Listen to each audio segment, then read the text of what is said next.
Scene the 21st. The hospital room is packed with people, beds and people, ventilators, so many ventilators. All of them have a GM logo, so many GM logos. Patients in various states of upheaval litter the small room, so much dishevel. Enzymes abound in this room. Some are gnawing on legs. Others are applying soy sauce to patients. One is sitting in an easy chair, smoking a pipe. The valet enters the room. He leads a patient to a corner of the room, no beds left, sets the patient down. Edmund skitters into the room. The valet takes a moment to look around. The carnage, Edmund. It's interminable. Edmund is silent. So are you. So are we. I don't enjoy this work, Edmund. We simply do what we must, don't we?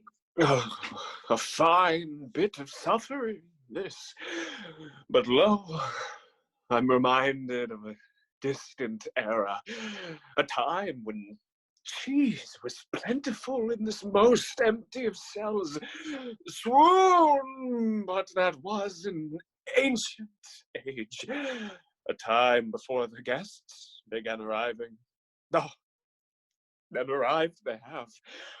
Oh, tarry with these sorrows no more, ye gods of woebegone times, for there is a bit of cheese yet. A fine Gouda that is still to turn. Oh, that I suffer. Valet, I suffer what? Suffer fools? Nay, fools suffer me. They suffer the endless return of more suffering, more death. Oh, that I was there, in Paris, in Rome, in Wuhan, in New York City. Time and time again I gnaw on the remains. I make compost of the compost. Oh, valet, or that I were something else. Something that couldn't wake to the endless dream of night that plagues me now. Plagued me then. Will plague me until the guests are gone. Oh, roguish mouse I am, that I were made in the shadow of some infinite being. The slings and arrows of fortune's tongue bestill me now. And yet, I work. The valet shows no empathy for Edmund. Instead, he takes out a bottle of disinfectant, takes a swig, offers it to Edmund. Edmund sighs, hops onto the valet's shoulder, takes a swig. A liberal swig, bounces down to the floor, begins to dispose of the decomposing patients in the most ancient of ways.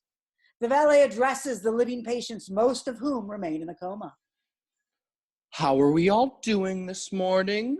Good? Bad? Indifferent? It doesn't matter. It never does. Do you need something to pass the time? Ease the pain?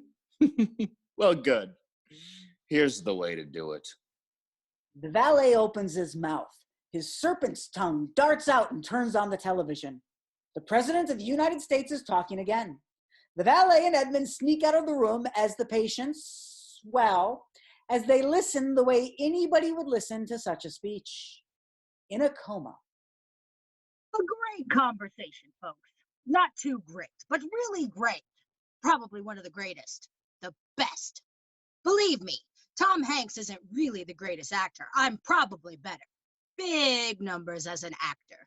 You want to talk about ratings? Sometimes they ask me, Mr. President, how are your ratings so high? They don't know. Nobody knows. Jerry doesn't even know. Tell them, Jerry. Jerry knows some things. Not all things, like me. But I know how high my numbers are. They're only getting higher. Even Tom Hanks, though. He's told me he's got this under control. This virus. More like a hoax. But it's very real, folks. Believe me. And we've got it under control.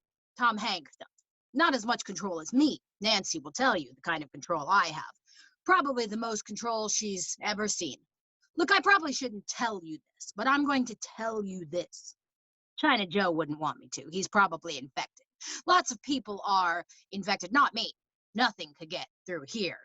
But I shouldn't tell you this, so I'll tell you this. We think the virus might be helping. Great things for the Dow. Really shows how great America is. The greatest. Well, not as great as me. I'm greater than America. We're really winning this thing, people. China Joe isn't winning. He's a loser. Hates America. A really nasty man. Nasty lies. But I'm good.